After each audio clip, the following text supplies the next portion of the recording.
Bonjour les humains, 4 août 2024, 18e épisode. Dans la playlist, les athées ont-ils raison? Donc, le fameux point 8 que je n'avais pas abordé parce qu'il était trop long lors de la précédente vidéo de cette playlist.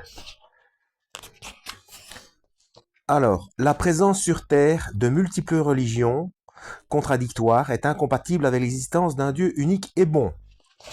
C'est indéniable, il existe sur Terre une multitude de religions différentes et contradictoires entre elles. Dès lors, la plupart de ces religions sont nécessairement fausses. On peut en conclure qu'une grande partie de l'humanité pratique inutilement des religions vaines, qu'une foule immense d'hommes naît, vit et meurt dans l'erreur, sans en être pourtant responsable. Or Dieu, qui par définition est juste, bon et tout-puissant, aurait dû communiquer la vérité aux hommes.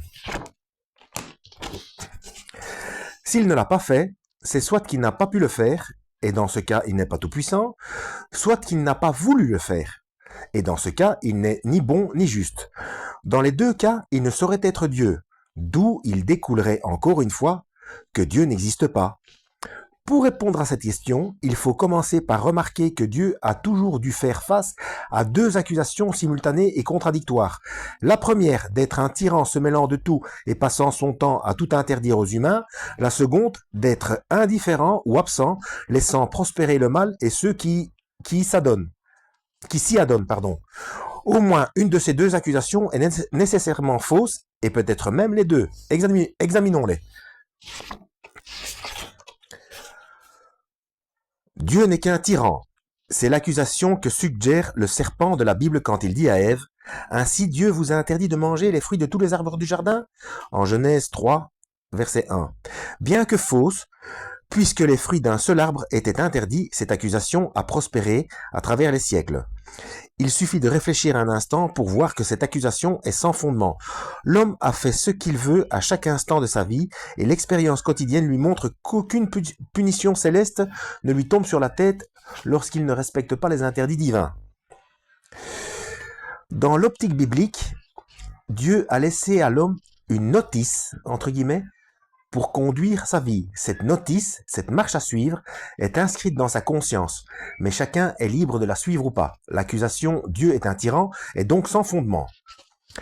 L'accusation opposée, la seconde, celle selon laquelle Dieu est absent et laisse faire le mal, est plus sérieuse. Elle ne peut se comprendre qu'en admettant que Dieu accorde un grand prix à la liberté humaine. À cause de celle-ci, Dieu ne peut pas empêcher l'homme de mal agir sans remettre en cause cette liberté. De ce fait, la multiplicité des religions et des erreurs qu'elles comportent témoigne plutôt de la liberté que Dieu laisse aux hommes que de son existence. Point 9. La multiplicité des dieux atteste qu'il n'en existe aucun. Cette objection est presque identique à celle évoquée dans le paragraphe précédent et la réponse à lui apporter est la même. Point 10. Les sondages montrent qu'il y a peu de savants croyants aujourd'hui, en tout cas bien moins que dans la population prise dans son ensemble. Cela prouve que la science mène à la conviction de l'inexistence de Dieu, ce qui est logique puisqu'il n'existe pas. Alors ceux qui pensent comme ça, je vous invite à aller voir ma playlist Les athées ont-ils raison depuis le début. Parce qu'en fait, je commence par des citations de scientifiques. Et il y en a un paquet. Cette question importante a été traitée en détail au chapitre 13, et nous avons vu qu'il n'était pas fondé de prétendre que la science conduisait naturellement au matérialisme. Point 11. Dieu peut-il créer une pierre si lourde qu'il ne puisse la soulever? Dieu peut-il créer une pierre si lourde qu'il ne puisse la soulever? Soit il ne peut pas la créer, et dans ce cas il n'est pas tout puissant, soit il peut la créer, mais il ne peut pas la soulever, et dans ce cas également il n'est pas tout puissant. Dans les deux cas il n'est pas tout puissant. Or, comme il se doit de l'être, c'est qu'il n'existe pas. Alors la réponse, cette preuve a pour point de départ une erreur. Même tout puissant, Dieu ne saurait faire des choses illogiques ou contradictoires. Étant la raison même, il ne peut pas faire une chose et son contraire. Il ne peut pas faire qu'une chose soit vraie et fausse simultanément. Pas plus que 2 plus 2 soit égal à 5. Dieu ne peut donc pas créer une pierre plus grande que lui, cela n'affecte en rien sa toute-puissance. Une petite info pour ceux qui sont ici pour la première fois.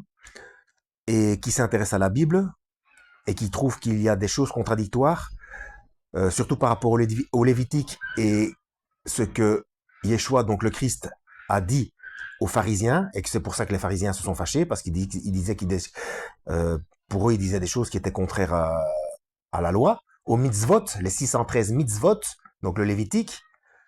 Intéressez-vous à Amos, chapitre 5, versets 25, 26, 27.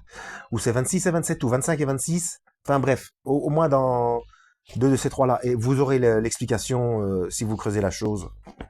Voilà. Point 12. Dieu peut-il se suicider? Si Dieu peut se suicider, c'est qu'il n'est pas éternel. Et s'il ne le peut pas, c'est qu'il n'est pas tout-puissant. Or, on a dans les deux cas la preuve qu'il n'est pas Dieu, et par conséquent qu'il n'existe pas. Cette preuve résulte de la même erreur que la précédente. Bien que simpliste, il était nécessaire de citer ces deux preuves philosophiques et d'y répondre. Le lecteur doit savoir qu'il en existe beaucoup d'autres similaires et qu'il n'est pas possible d'évoquer ici. Pour mémoire, la première de ces preuves est citée et réfutée par saint Thomas d'Aquin lui-même. Point 13. Un Dieu parfait ne saurait avoir créé un monde imparfait. Or, le monde étant à l'évidence imparfait, c'est la preuve que Dieu n'existe pas. Là, j'ai ma réponse par rapport à ça, mais on va voir ce que dit le bouquin. L'erreur de ce raisonnement est de penser que Dieu ne pourrait créer que des choses parfaites. D'ailleurs, si cela était vrai, il ne serait pas tout puissant. Il ne serait pas tout puissant. Dieu peut fort bien créer des choses imparfaites si c'est pour les amener avec le temps à leur perfection. Ouais, j'aurais pas dit ça. Mais bon, c'est pas fini.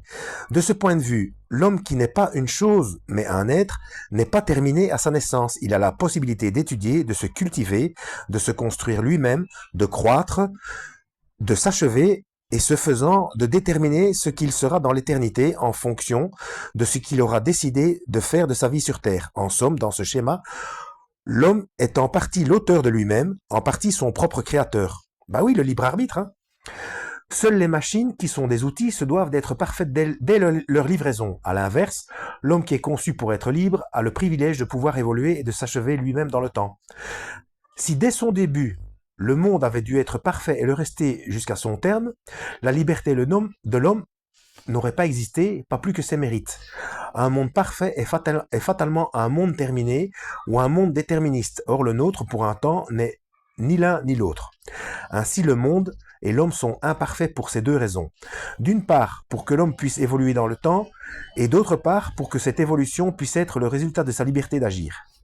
Libre arbitre, je l'ai dit. Hein. Dans cette vision, l'imperfection provisoire du monde, ou plutôt son inachèvement, ne témoigne en rien de l'inexistence de Dieu. Elle révèle plutôt sa capacité à créer des êtres libres et évolutifs. Bon, déjà 8 minutes, et j'ai encore un petit quelque chose à dire, donc on va s'arrêter là. Pour le bouquin. Alors moi, ce que j'avais simplement à dire, parce que là son explication, elle est longue. Hein. Moi, j'aurais simplement dit, pour un petit peu aller dans le sens des athées, qu'au départ, on voit dans la Genèse, à chaque jour, il dit, voilà, Dieu vit que cela était bon. Donc chaque fois, c'est bon, c'est bon, c'est bon. Déjà, c'est pas parfait, c'est bon.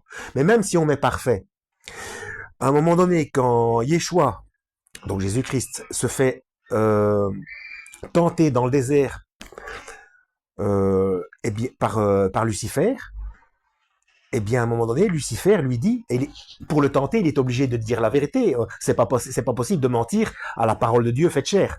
Donc, en lui disant la vérité, voilà, si tu te prosternes devant moi, je te donnerai tous les royaumes, etc., car toutes ces choses m'ont été données. Et c'est vrai, parce que pour un temps, c'est Lucifer le prince de ce monde. C'est à lui pour le moment. Donc, au niveau de l'imperfection du monde, bah, c'est tout simplement parce que la gérance, pour un temps, a été donnée à Lucifer. Basta. Vous voyez, moi, mon explication est beaucoup plus courte. Hein. Mais bon. Enfin. Voilà, à la prochaine et que Dieu vous guide.